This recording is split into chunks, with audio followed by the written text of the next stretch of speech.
Bonjour les scorpions, bienvenue dans le message harmonique de janvier 2020. Je vais découvrir en même temps que vous les 5 cartes qui vous concernent. Merci d'être toujours là les scorpions, merci de me suivre. C'est toujours un immense plaisir évidemment. Donc je découvre avec vous la carte blanche, c'est la foudre. Voilà, la foudre qui nous fait penser un petit peu à Uranus par exemple en astrologie, mais aussi un petit peu à Pluton je trouve. C'est déstabilisant la foudre. Quand on l'a en blanc, l'élément blanc, la première carte, elle nous dit, eh bien, il y a peut-être quelque chose qui a fait son temps et qu'il serait temps de bousculer un petit peu. Peut-être que les scorpions, en janvier, ont envie de, je ne sais pas, briser la monotonie. Voilà, c'est l'affirmation de soi, c'est l'envie d'un peu de... L'envie que ça bouge, voilà, l'envie que ça bouge, l'envie d'un changement, mais quelque chose d'assez intense, quelque chose qui craque un peu, hein, voilà, qui brise les liens un petit peu contraignants. La foudre vous dit, eh bien voilà, vous allez avoir l'énergie, en tout cas, pour modifier ce qui doit l'être, et de peut-être, alors c'est pas forcément brutal, hein, parce qu'on a la foudre, mais la foudre c'est une reconnexion. Alors, il y a aussi l'idée d'une reconnexion à sa propre énergie. Le scorpion en janvier peut surprendre, il peut opérer un virage un peu brutal, un peu inattendu, mais il peut avoir envie de ça, en tout cas. Et s'il en a vraiment envie, il faut qu'il écoute cette envie, parce que la foudre est bel et bien là. Quelle est l'action à accomplir dans ces conditions, quand on en a marre de quelque chose? Qu'est-ce qu'il faut faire? Quelle est l'action qui est... Ah, eh bien on a la nouvelle ère, c'est encore une carte de transformation, une carte d'élément feu, comme la foudre. Et oui, alors la nouvelle ère, elle nous dit, libérez-vous. Alors la foudre, évidemment, elle vient pour faire péter un petit peu. Et puis la nouvelle ère, c'est plutôt la prise de l'envol, c'est un peu plus délicat, c'est un peu plus léger, c'est un peu plus...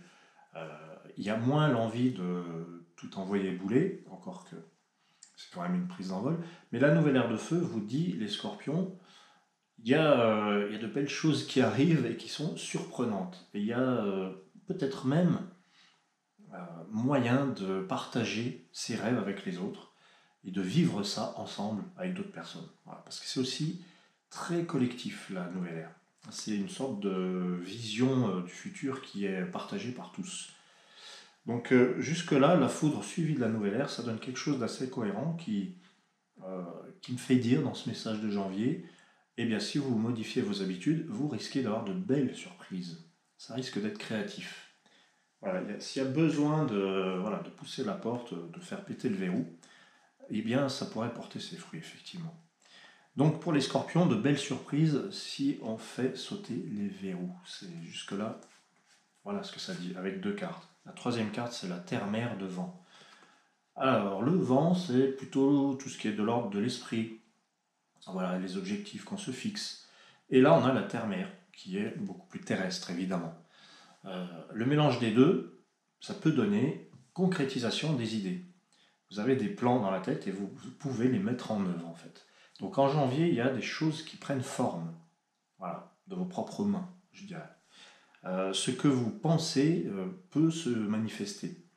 Ce que vous avez perçu comme intuition, vous allez en avoir la preuve, vous allez le voir sous vos yeux, ébahi que vous aviez raison. Voilà.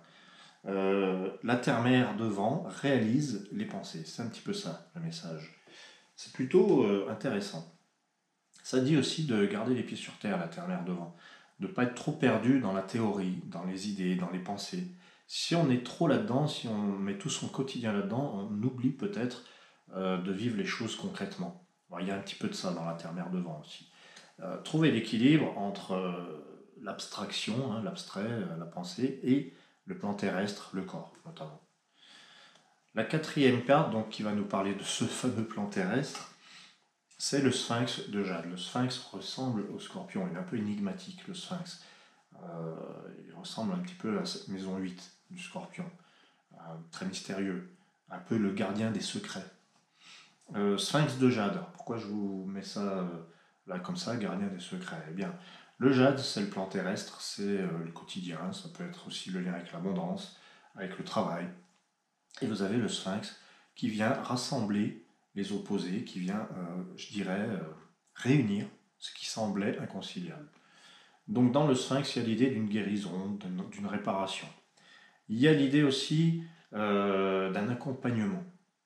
Peut-être que pour vous suivre dans votre désir de changer les choses avec la foudre blanche, vous aurez peut-être des gens qui vous accompagnent, qui vous aident, qui vous soutiennent.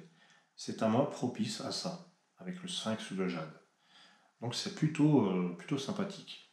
Le mauvais côté du sphinx de jade, ce serait par exemple de compliquer les choses, de se mettre en opposition, de refuser l'aide ou de refuser d'en donner. Voilà, ce serait le sphinx de jade mal vécu. Ça complique les affaires, le sphinx de jade. Ça les rend un peu justement mystérieuses, incompréhensibles. Il peut y avoir de l'incompréhension. Donc si on veut bien vivre le sphinx de jade, eh bien l'idée c'est d'accepter un accompagnement ou de le faire soi-même, d'être quelqu'un qui va soutenir. Voilà, il y a l'idée d'entraide en fait. C'est très solidaire, le sphinx de jade. Moi, j'imagine une espèce de... comme ceux qui font des crowdfunding, c'est-à-dire des appels à financement. Alors, le sphinx de jade, ça peut porter ces couleurs-là. Ça peut être intéressant de se dire que l'abondance, il suffit de la demander en fait. C'est un peu ça aussi, le sphinx de jade. Comment on termine le tirage pour les scorpions? Alors, avec une carte qui a sa place dans la 5e place, c'est l'être intérieur d'ambre. Alors, 5e élément, 5e carte, 5e principe, l'être intérieur d'ambre. Ça parle de la vie intérieure. Ça parle de l'écoute de ce qui se passe au-dedans. Et que tout part du dedans.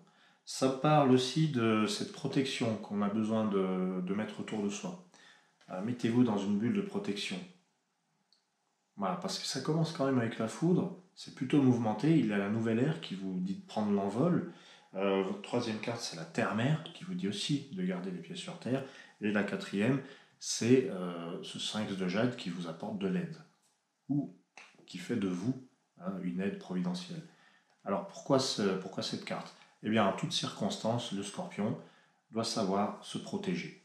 Voilà, se protéger, c'est un peu ça. Le bon côté de l'être intérieur d'ambre, c'est le recentrage et l'écoute de ce qu'on a à l'intérieur, mais alors d'une manière absolument limpide. C'est même pas explicable. Voilà, c'est vraiment le sens de l'être intérieur d'ambre, c'est l'intuition, la gestation aussi. Il y a beaucoup de choses qui sont en gestation.